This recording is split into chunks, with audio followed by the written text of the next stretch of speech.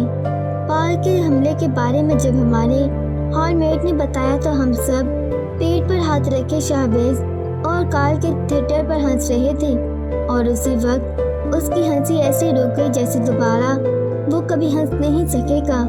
وہ ساری رات نہیں سو سکا۔ امرہ جے پیٹرسن نے 3 لوگوں کی ڈیوٹیاں نہیں لگائی تھیں، اس نے لگائی تھیں۔ وہ کال اور ویرا کتنی ہی راتیں تمہیں خاموشی سے گھر تک بحفاظت چھوڑ کر آتے رہے۔ انہوں نے ظاہر کر کے تم پر احسان نہیں جتایا۔ تمہاری ہمت، بہادری، حکمت کو انہوں نے صرف تمہارا ہی رہنے دیا۔ تمہیں ایسے لوگوں کی قدر کرنی چاہیے۔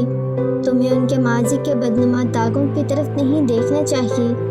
وہ جہاں ہیں، جیسے ہیں، تمہیں قبول کرنا چاہیے۔ امرہ، ہم سب نے ہاٹ راک میں چلنے والی ریکارڈنگ سنی اور کبھی یہ ظاہر نہیں کیا کہ ہم نے کچھ سنا ہے۔ اور تم نے اب تک کیا کیا؟ دعائیں، بس دعائیں۔ میں تمہیں شرمندہ نہیں کر رہا۔ اسے میرے آنے کے بارے میں مت بتانا سائی۔ امرہ نے خود کو مسمار کرنے کا فیصلہ کر لیا۔ میں ضرور بتاؤں گا، لیکن تم ابھی گھر جاؤ۔ میرا لہجہ اور انداز برے ہو سکتے ہیں، لیکن میرا مقصد غلط نہیں ہے۔ میں جانتی ہوں سائی، لیکن میرے آنے کے بارے میں تم اسے نہ بتانا۔ میرے دادا کبھی نہیں مانیں گے، اور اب تو آلیان بھی نہیں مانے گا۔ میں اس کے لیے کوئی بھی نہیں رہی اب، اور وہ اپنی جگہ ٹھیک ہے، اور وہ پہلے بھی غلط نہیں تھا۔ میں چاہتا ہوں تم پر سکون رہو۔ ہاں، میں بھی یہی چاہتی ہوں، لیکن چاہنے سے سب کہاں ہوتا ہے۔ تم گھر جاؤ، آرام کرو۔ ہاں، مجھے آرام کرنے کی ہی راہیں ڈھونڈنی پڑیں گی اب۔ وہ گھر آئی تو پولیس کی ایک گاڑی کھڑی تھی، اور اندر آفیسر لیڈی بہر کے پاس بیٹھا کچھ لکھ رہا تھا۔ آلیان کا باپ آیا تھا۔ امرہ سادھنا اس کے قریب آئی۔ دونوں میں بہت دیر بات چیت ہوتی رہی، پھر پولیس بلوانی پڑی۔ سادھنا اس کی شکل پر کچھ کھوج رہی تھی۔ تم نے ٹھیک نہیں کیا امرہ، اس نے گہرا سانس بھر کر کہا۔ امرہ کے پچھتاوے پر یہ بات آخری سر بن کر گری، اور امرہ پوری کی پوری دفن ہو گئی۔ لیڈی مہر نے بہت سرد نظروں سے امرہ کو دیکھا، اور جو تھوڑی بہت قوت امرہ میں بچی تھی وہ بھی جاتی رہی۔ اس کا جی چاہا دیوار پر ٹنگی بندوق اتار کر اس میں کارتوس بھر کر اپنی کھوپڑی اڑا دے، اور بس پھر سب ٹھیک۔ ایک لڑکی ہے امرہ، کشمیر کی سبزہ زار سی، پرستان کے گلاب سی، زمرد جڑے عطردان سی۔ وہ کمرے میں آ گئی اور بیڈ پر بیٹھ گئی، پھر اڑ گئی۔ وہ اتنی پتھر جگہ پر نہیں بیٹھ سکی، پھر وہ کرسی پر بیٹھی اور اسے ایک تکلیف کو محسوس کرتے اٹھ کھڑی ہوئی۔ اس نے واش روم میں بہت دیر منہ پر پانی کے چھینٹے مارے۔ اس کے گال کی سرخی پھر بھی مدھم نہ ہوئی۔ تکلیف رنگتی گال سے سارے جسم میں پھیلتی رہی۔ وہ کمرے میں جگہ بدل بدل کر بیٹھنے لگی، اور آخری وقت میں وہ کرسی کے پیچھے نیچے کونے میں خود کو محفوظ سمجھنے لگی۔ اس کی کیفیات میں کوئی سودائی حلول کر گیا، اور اس کی ہوش مندی کو کوئی وحشی لے اڑا۔ اس نے سر اپنے گھٹنوں میں لے لیا۔ اسے بہت دیر تک اپنے زندہ رہ جانے کے خیال سے خوف آیا، اس کی زندگی کہیں بہت لمبی نہ ہو جائے۔ اس پر یہ خیال توبہ کے رد کیے جانے کے خوف سے گزرا۔ تم کتنی ظالم ہو امرہ۔ ہاں، میں بہت ظالم ہوں۔ مجھے اب معلوم ہوا کہ میں بہت بری ہوں۔ میں نے اب ٹھیک ٹھیک خود کو پہچان لیا ہے۔ زمین کا وہ کونا، مشرق، اس کی مٹی کی زرخیزی میں ہی بنجر پن کی گانٹیں گندی ہیں۔ مشرق کا یہ کونا امرہ، اس کی زرخیز جڑوں میں گندی گانٹیں کھلنے لگی، اور اس پر اس کا بس نہ چلا، اور وہ اس بس نہ چل سکنے پر پھوٹ پھوٹ کر رونے لگی۔ کئی گھنٹے ایسے ہی گزر گئے۔ رات نے اپنا سفر ناتمام کرنے کی قسم اٹھا لی، اور قسم نہ ٹوٹنے کا عہد باندھ لیا۔ ساری نزاکتیں اس کے اندر دم توڑنے لگیں، اور سارے ارمان خود کو دفنانے لگے۔ وہ روتی رہی، اور پریم لوگ کی جڑیں اس میں جگہ بیاباں آباد کرنے لگیں۔ میز پر رکھا اس کا فون کب سے بج رہا تھا۔ رات کے 3 بجے تھے۔ فون بہت دیر تک وقفے وقفے سے بجتا رہا۔ امرہ، تمہارے دادا کا فون ہے، تم فون کیوں نہیں اٹھا رہی؟ وہ بہت پریشان ہو رہے ہیں۔ بہت دیر تک اس کا دروازہ بجانے کے بعد سادھنا تیز آواز میں چلانے لگی۔ وہ کہہ رہی ہیں انہیں تم سے بات کرنی ہے۔ وہ بہت گھبرائے ہوئے ہیں، شاید ان کی طبیعت ٹھیک نہیں۔ امرا کہاں ہو؟ امرا دروازہ کھولو۔ اپنا منہ صاف کر کے امرا نے ذرا سا دروازہ کھول کر یہ کہنا چاہا کہ ان سے کہہ دے کہ وہ سو رہی ہے اور کل دن میں بات کرے گی، لیکن سادھنا کے ہاتھ میں لیپ ٹاپ اور دادا سامنے ہی تھے۔ دادا نے اسے دیکھا اور جیسے کسی خدشے کی تصدیق ہو گئی۔ وہ اس سے ناراض تھے اور کتنے ہی دنوں سے اس سے بات نہیں کر رہے تھے۔ آج انہیں کسی پل چین نہیں آ رہا تھا۔ ان کی آنکھوں سے آنسو اپنے آپ گر رہے تھے۔ امرا، وہ اس کا نام لے کر آگے بولنا ہی بھول گئے۔ سادھنا لیپ ٹاپ کو میز پر رکھ کر بہت دکھ سے امرا کو دیکھتی ہوئی چلی گئی۔ تم ٹھیک ہو؟ دادا کو نظر آ گیا تھا، پھر بھی پوچھا۔ بالکل، اس نے اپنی آنکھیں صاف کی۔ تمہاری آنکھوں کو کیا ہوا ہے؟ اور تمہارا چہرہ ٹھیک تو ہے سب؟ کہہ کر وہ جیسے مسکرائی، دادا پر بجلی سے گری۔ نہیں، مجھے کچھ ٹھیک نہیں لگ رہا، دادا نے ہمت کر کے کہہ دیا۔ کیوں؟ اب آپ کو ٹھیک کیوں نہیں لگ رہا؟ ابھی تو سب ٹھیک ہوا ہے، میں نے آپ کے لیے سب ٹھیک کر دیا ہے، اب آپ کو فکر مند نہیں ہونا چاہیے۔ تم ناراض ہو مجھ سے؟ اس کی حالت کے مقابلے میں یہ سوال انہیں بہت بودا لگا۔ نہیں، ناراض تو آپ مجھ سے ہو سکتے ہیں، میں نہیں۔ یہ حق مجھے کہاں دیا گیا ہے؟ تم طنز کر رہی ہو مجھ پر؟ یہ گستاخی میں کیسے کر سکتی ہوں؟ تمہیں کیا ہوا ہے امرا؟ مجھے بتاؤ۔ میں سوتے سے اٹھ بیٹھا۔ میں نے سادھنا کی منت کی وہ بس مجھے تمہیں دکھا دے۔ میرا دل بند ہو جانے کیوں ہوا؟ آپ کو معلوم ہے دل بند ہو جانا کسے کہتے ہیں؟ آنسو آنکھوں سے ٹپ ٹپ گرنے لگے۔ امرا، دادا کانپ سے گئے۔ مجھے معلوم کرنا ہے دادا، دل بند ہونا کسے کہتے ہیں؟ آپ کو بتانا ہی پڑے گا مجھے۔ جب جان سے پیارا کوئی تکلیف میں ہو میری بچی، دادا کو بولنا پڑا۔ اور جان سے پیارا کون ہوتا ہے؟ تم ہو مجھے جان سے پیاری، تم۔ ان کی اپنی آواز کانپ کر رہ گئی۔ دادا، دل تب بند نہیں ہوتا جب جان سے پیارا تکلیف میں ہوتا ہے۔ یہ دل تب بند ہونے لگتا ہے جب کوئی جان سے پیارا جان چھڑا لیتا ہے، جب وہ خود سے دور کر دیتا ہے، جب وہ منہ پر تھپڑ مار دیتا ہے، اور جب وہ کہتا ہے جاؤ، آج سے تم میرے لیے مر گئی۔ اس کی کئی گھنٹوں تک رو چکی آنکھوں نے پھر سے خود کو آنسوں کے حوالے کر دیا۔ امرا، دادا اتنا ہی بول پائے۔ اور جاننا چاہیں گے کیا ہوتا ہے؟ جب وہ یہ کہہ دیتا ہے تو مر جانے کو دل چاہتا ہے۔ دل چاہتا ہے حلق میں ہاتھ ڈال کر سانسیں کھینچ لیں اور زندگی سے جڑا ان کا تعلق کاٹ ڈالیں، جسم چیر کر دل باہر نکال پھینکیں اور رگوں کو چھید کر ان میں دوڑتا خون بہا ڈالیں۔ امرا، کیا کرنے جا رہی ہو تم؟ دادا کے چہرے پہ ہوائیاں اڑنے لگی اور اپنے بیڈ پر بیٹھے رہنا ان سے مشکل ہو گیا۔ سنیں دادا، سب سنیں، اب میں آپ کو سب بتاتی ہوں۔ لیپ ٹاپ میز پر رکھا اور وہ سامنے نیچے آلتی پالتی جما کر بیٹھی تھی۔ اس نے اپنی ناک رگڑی اور ایک گہرا سانس لیا۔ انسانوں کے ہجوم میں مجھے ایک انسان ملا، ایک انسان دادا۔ جانتے ہیں انسان کسے کہتے ہیں؟ جس کی آنکھوں میں احترام ہو، الفاظ میں نرمی، جس کی اخلاق میں رحم دلی ہو اور مقاصد میں اعلیٰ ظرفی، جو ساتھ ہو تو شان ہو ورنہ سب گمان ہو۔ ایسا انسان جو بولتا ہے تو زخموں پر مرہم رکھتا ہے اور نہ بولے تو زخم ہرے نہیں کرتا، جو احساسات پر کمندے نہیں ڈالتا بلکہ ان پر پھوار بن کر برستا ہے، وہ انسان دادا۔ مجھے ہمیشہ اپنی قسمت پر شک رہا تھا اور یہ شک اس انسان کے ملنے سے رشک ہو گیا۔ کبھی ملے ہیں آپ ایسے انسان سے؟ اس نے کبھی میرے بارے میں کوئی سوال نہیں کیا، اور سوال کیا بھی تو اتنا، مجھ سے شادی کرو گی؟ امرا، چپ ہو جاؤ، میں نے کہا نا۔ اس کی کیفیات میں کوئی صدائی حلول کر چکا تھا۔ اس صدائی سے دادا کو خوف آ رہا تھا۔ کیوں چپ ہو جاؤں اب میں؟ وہ رو کر ہی بولی، مجھے تکلیف ہو رہی ہے تمہارے انداز پر۔